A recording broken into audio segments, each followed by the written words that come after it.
ગુજરાતમાં ભેળસેળિયા તત્વોની હવે ખેર નથી. સરકારનું રાજ્યવ્યાપી ખોરાક શુદ્ધિ અભિયાન તેજ થયું છે. આરોગ્ય મંત્રી પ્રફુલ્લ પાનસરિયાના કડક આદેશ. લોકોના સ્વાસ્થ્ય સાથે ચેડા કરનારાઓને જેલ ભેગા કરો. એક જ મહિનામાં 4193 એકમોમાં તવાઈ બોલાઈ છે.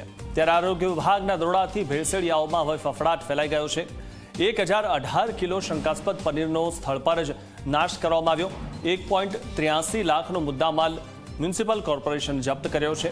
ત્યારે તરબૂચ અને શેરડીના રસના ઠેલાઓ પર સ્પેશિયલ ડ્રાઈવ ચલાવવામાં આવી છે. રાજ્યભરમાંથી ખાદ્ય ચીજોના 1705 નમૂના લેવાયા છે અને નિયમોનું ઉલ્લંઘન કરનારા 18 એકમોને સીલ કરવામાં આવ્યા છે.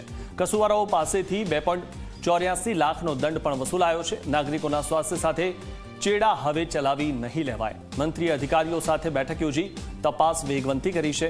ભેળસેળ કરનારા એકમો પાસે કડક કાનૂની કાર્યવાહી કરવાના પગલાં પણ લેવામાં આવશે.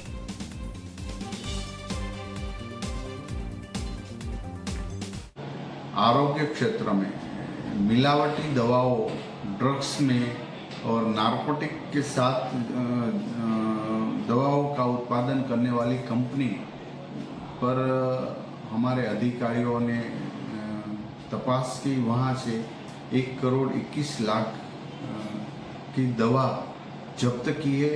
सभी दवा के साथ कई कंपनियों को कंपनी का लाइसेंस रद्द कर दिया है और आज भी ये अभियान शुरू है.